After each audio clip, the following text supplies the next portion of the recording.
నమస్తే, welcome to S9 TV. ఇప్పుడు headlines చూద్దాం.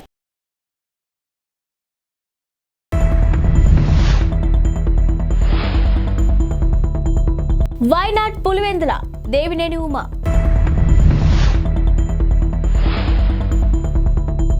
వెంకటేష్ 75 సినిమాల జర్నీ నేపథ్యంలో వెంకీ 75 సెలబ్రేషన్స్.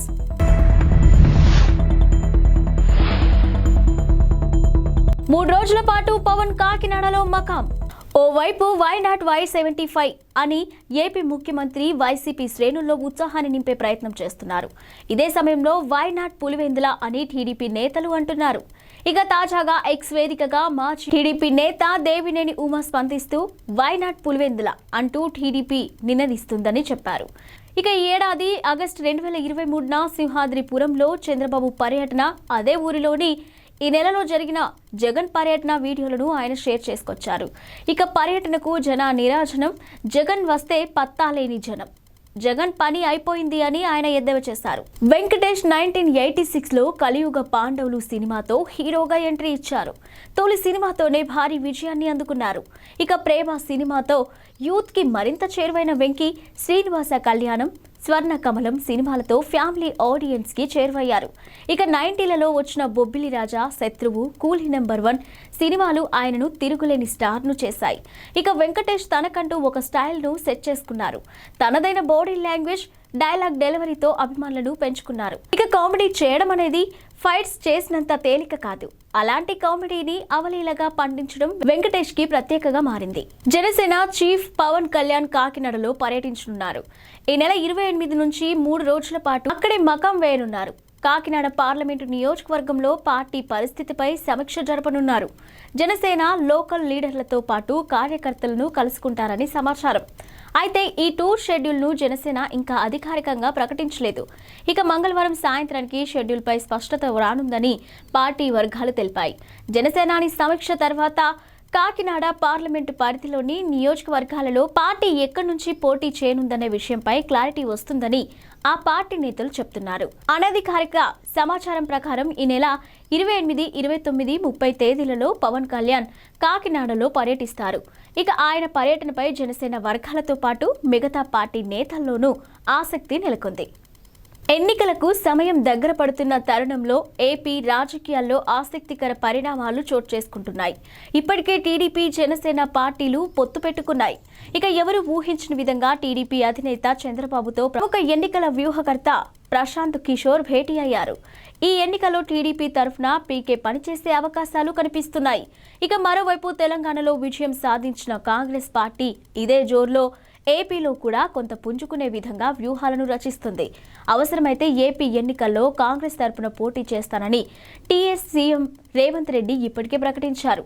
మరోవైపు తెలంగాణలో కాంగ్రెస్ పార్టీ గెలుపు కోసం వైఎస్ఆర్టీపీ అధ్యక్షురాలు వైఎస్ షర్మిల పోటీకి దూరంగా ఉన్న సంగతి తెలిసిందే. ఇక బీఆర్ఎస్ కు వ్యతిరేకంగా ఓట్లు చీలకూడదనే ఆలోచనతో ఎన్నికల్లో ఆమె పార్టీలో పోటీ చేయలేదు. ఎన్నికల్లో కాంగ్రెస్ కు ఆమె సంపూర్ణ మద్దతును ప్రకటించారు. ఇక కాంగ్రెస్ కు షర్మిల చేసిన ఉపకారాన్ని కాంగ్రెస్ హైకమాండ్ గుర్తుంచుకుంది. ఈ క్రమంలోనే ఏపీలో పార్టీ బాధ్యతలను షర్మిలకు అప్పగించాలనే యోచనలో అధిష్టానం ఉన్నట్టు విశ్వసనీయ వర్గాల సమాచారం. అయితే వైఎస్ రాజశేఖర్ రెడ్డి కూతురుగా షర్మిలకు ఏపీలో మంచి ఫాలోయింగ్ ఉందని పార్టీ పెద్దలు నమ్ముతున్నారు. ఇక షర్మిలను ఏపీ అధ్యక్షురాలుగా చేస్తే పార్టీకి మళ్లీ మంచి రోజులు వస్తాయని భావిస్తున్నారు. వైసీపీలో ఎక్కువ మంది కాంగ్రెస్ శ్రేణులే ఉన్న నేపథ్యంలో షర్మిలకు బాధ్యతలను అప్పగిస్తే ఆ పార్టీ ఓట్లు కాంగ్రెస్ కు చీలే అవకాశం ఉందని అంచనా వేస్తున్నారు. ఫ్రాన్స్ లో కొన్ని రోజుల పాటు చిక్కుకుపోయిన భారతీయులు ఎట్టకేలకు స్వేచ్ఛావాయువులు పీల్చుకున్నారు. మానవ అక్రమ రవాణా అనుమానాలతో ఫ్రాన్స్ లో 4 రోజుల పాటు నిలిచిపోయిన విమానం నేడు భారతీయులతో స్వదేశానికి చేరుకుంది. ఇక ప్యారిస్ లో స్థానిక కాలమానం ప్రకారం మధ్యాహ్నం 2:30 బయలుదేరిన విమానం ఈ తెల్లవారుజామున 4 గంటలకు ముంబైలో దిగింది. మొత్తం 276 మంది ప్రయాణికులు భారత్ కు వెళ్లేందుకు సుముఖత వ్యక్తం చేశారని ఫ్రాన్స్ వర్గాలు తెలిపాయి. ఇక 5 చిన్నారులు సహా మొత్తం 27 మంది ఫ్రాన్స్ లోనే ఉండిపోయారని పేర్కొన్నారు. అయితే వారు ఫ్రాన్స్ లో శరణార్థులుగా ఆశ్రయం కోరినట్టు తెలిపారు. దాయాది దేశం పాకిస్తాన్ లో వచ్చే ఏడాది ఫిబ్రవరిలో జరగనున్న సాధారణ ఎన్నికలు 2024లో మొట్టమొదటిసారిగా ఓ హిందూ మహిళ బరిలో నిలవబోతుంది. ఖైబర్ పఖ్తూన్ఖ్వాలోని బునేర్ జిల్లా ఒక జనరల్ సీట్ నుంచి పోటీ చేసేందుకు సవీరా ప్రకాష్ అనే హిందూ మహిళ నామినేషన్ దాఖలు చేసింది. ఇక బునేర్ జిల్లాలోని PK-25 జనరల్ సీటుకు పాకిస్తాన్ పీపుల్స్ పార్టీ PPP తరఫున ఆమె అధికారికంగా నామినేషన్ పత్రాలను సమర్పించారని మీడియా రిపోర్టులు పేర్కొన్నాయి. కాగా సవీరా ప్రకాష్ తన తండ్రి ఓం ప్రకాష్ అడుగుజాడల్లో నడుస్తున్నారు.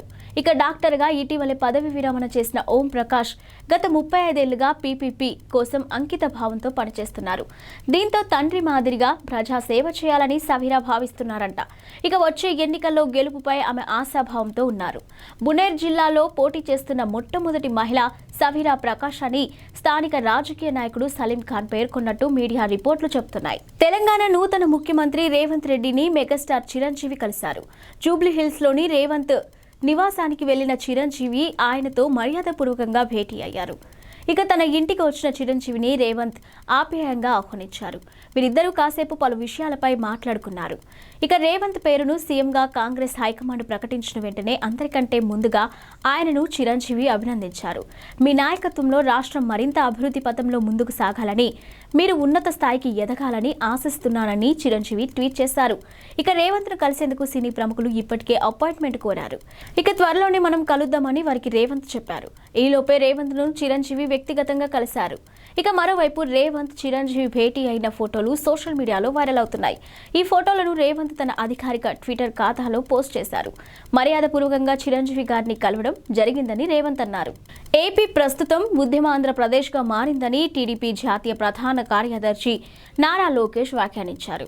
తన పాదయాత్రలో ఇష్టం వచ్చినట్టు హామీలు ఇచ్చిన జగన్ అధికారంలోకి వచ్చాక అందరినీ మోసం చేశారని విమర్శించారు. నేటి నుంచి ప్రారంభమవుతున్న మున్సిపల్ కార్మికుల సమ్మెకు కూడా టీడీపీ పూర్తి స్థాయి మద్దతు ఇస్తుందని తెలిపారు. ఇక తమ సమస్యలను పరిష్కారానికి పోరాడుతున్న మున్సిపల్ ఆశా వర్కర్లకు మద్దతు తెలపాలని పార్టీ శ్రేణులకు ఆయన పిలుపునిచ్చారు. పోరాడితే పోయేదేమీ లేదు, బానిస సంఖ్యలు తప్ప ఆంధ్రప్రదేశ్ ఉద్యమాంధ్రప్రదేశ్గా మారిందని, ఇక పాదయాత్రలో నోటికొచ్చిన హామీలు ఇచ్చిన జగన్ అధికారంలోకి వచ్చిన తర్వాత అందరినీ మోసం చేశారు. అంగన్వాడీలు, మున్సిపల్ కార్మికులు, ఆశా వర్కర్లు, త్వరలో వాలంటీర్లు తమ న్యాయమైన డిమాండ్ల కోసం రోడ్లెక్కి నిరసన తెలపాల్సిన దుస్థితి నెలకొందని మండిపడ్డారు. ఇక ఈ రోజు నుండి ప్రారంభమవుతున్న మున్సిపల్ కార్మికుల సమ్మెకు కూడా టీడీపీ పూర్తి స్థాయి మద్దతిస్తుందని చెప్పారు. అంగన్వాడీల సమ్మెకు ఎలా అయితే రాష్ట్ర వ్యాప్తంగా టీడీపీ శ్రేణులు మద్దతు తెలిపాయో అలానే తమ సమస్యల పరిష్కారానికి పోరాడుతున్న మున్సిపల్ ఆశా వర్కర్లకు మద్దతు తెలపాలని పిలుపిస్తున్నాను అని నారా లోకేష్ ట్వీట్ చేశారు. కాంగ్రెస్ సీనియర్ నేత విజయశాంతి బీఆర్ఎస్ పార్టీపై మరోసారి విమర్శలు గుప్పించారు. పొరుగు రాష్ట్రాల వారు తన నాయకత్వం కోరుకుంటున్నారన్న కేసీఆర్ వ్యాఖ్యల్ని గుర్తు చేస్తూ సెటైర్లు పేల్చారు. ఇక బీఆర్ఎస్ ను భవిష్యత్తు రహిత సమితిగా తెలంగాణ ప్రజలు నిర్ణయించాలని వ్యాఖ్యానించారు. అయితే వచ్చే లోక్సభ ఎన్నికల్లో బీఆర్ఎస్ పొరుగు రాష్ట్రాల్లో 50 స్థానాలు, తెలంగాణలో 3 స్థానాలు గెలిచి కేంద్రంలో చక్రం తిప్పొచ్చంటూ ఎద్దేవా చేశారు. బీఆర్ఎస్ నిర్దేశించుకున్న పెద్ద కార్యాచరణ ముందు తెలంగాణలో లోక్సభ ఎన్నికలు చిన్నవని వ్యాఖ్యానించారు. బీఆర్ఎస్ కు ప్రస్తుతం ఉన్న అతిపెద్ద కార్యాచరణ ముందు తెలంగాణ లోక్సభ ఎన్నికలు చాలా చిన్నవి. ఇక ప్రకటించుకున్న జాతీయ పార్టీగా ఆ పార్టీ అధ్యక్షులు కేసీఆర్ గారు కర్ణాటక, మహారాష్ట్ర, ఆంధ్రప్రదేశ్లల్లా లక్షలాది ప్రజలు వారి నాయకత్వం కోరుకుంటున్నారని గతంలో ఎన్నో మార్లు తెలంగాణ ప్రజల ముందు ప్రగల్భాలు ఘనంగా చెప్పుకున్న సంఘటనల దృష్ట్యా ఆయా రాష్ట్రాల వల్ల అత్యవసరంగా పనిచేసి భవిష్యత్ రహిత సమితిగా అని తెలంగాణ సమాజం నిర్ణయించుకుందని, బీఆర్ఎస్ కు అనేక ఎంపీలు వారు గెలిపించి తీరుతారని బహుశా అని పేర్కొన్నారు. పాలస్తీనాపై దాడి చేస్తున్న ఇజ్రాయెల్ దాని మిత్ర దేశాలను ఇరాన్లోని హౌతీ ఉగ్రవాదులు టార్గెట్ చేసుకున్న విషయం తెలిసిందే. ఇక అంతర్జాతీయ వాణిజ్యానికి ఆటంకాలు సృష్టించే దిశగా హౌతీలు ఎర్ర సముద్రంలో సరుకు రవాణా నౌకలపై డ్రోన్ దాడులకు దిగుతున్నారు. ఇక ఈ నేపథ్యంలోనే హౌతీలు తాజాగా మరో హెచ్చరికను జారీ చేశారు. ప్రపంచ ఇంటర్నెట్ వ్యవస్థపై దాడి చేస్తామని ప్రకటించారు. బాబ్ అల్ మందజ్ జలసంధి మీదుగా సముద్ర భూగర్భం నుంచి వెళ్తున్న ఇంటర్నెట్ కేబుళ్లను కత్తిరిస్తామని వార్నింగ్ ఇచ్చారు. ఫలితంగా ప్రపంచానికి ఇంటర్నెట్ సేవలు నిలిచిపోతాయని హెచ్చరించారు. ఇక ఎర్ర సముద్రంలో బలగాలు మోహరించాలన్న అమెరికా నిర్ణయానికి ఇటలీ, స్పెయిన్ మద్దతిస్తాయనే వార్తలతో తాము ఈ నిర్ణయం తీసుకున్నట్లు సమాచారం. ఇక ఈ ప్రపంచాన్ని రాతి యుగంలోకి నెట్టేస్తామన్నారు. కాగా హౌతీ హెచ్చరికలపై సర్వత్రా ఆందోళన వ్యక్తమవుతుంది. హౌతీలను కట్టడి చేయకపోతే ప్రపంచానికి నెట్వర్క్ సమస్య ఏర్పడుతుందని అరబ్ అంతర్జాతీయ మీడియా హెచ్చరించింది. కాగా హౌతీల చర్యలతో భారత్కు ప్రమాదమేమీ లేదని భారత టెలికమ్యూనికేషన్ శాఖ విజిలెన్స్ విభాగం మాజీ deputy director general George Marshall పేర్కొన్నారు. ఇక భారత్పై ఈ చర్యల ప్రభావం ఉండదు. సముద్ర భూగర్భంలో ఒకే లైన్ ఇంటర్నెట్తో ఫైబర్ కేబుల్ వ్యవస్థ లేదు. ఇక దేశాల మధ్య వేర్వేరు సంస్థలకు చెందిన కేబుళ్లు ఉన్నాయి. భారత్కు చెన్నైకి పుదుచ్చేరి, కోల్కతా, ముంబై వంటి పోర్ట్ల వద్ద అంతర్జాతీయ ఇంటర్నెట్ హబ్లు ఉన్నాయి. ముంబై, హైదరాబాద్ లైన్లు ఏవైనా ఇబ్బందులు తలెత్తే సర్వీస్ ప్రొవైడర్లు వెంటనే చెన్నై లేదా కోల్కతా హబ్ నుంచి డేటాను యాక్సెస్ చేస్తారు. ఇక అర్జెంటీనా వంటి పలు దేశాల నుంచి కూడా మన హబ్లకు అత్యవసర ఇంటర్నెట్ కనెక్టివిటీ అవకాశాలు ఉన్నాయని తెలుపుకొచ్చారు. ఇవి ఇప్పటివరకున్న బులెటిన్ అప్డేట్స్.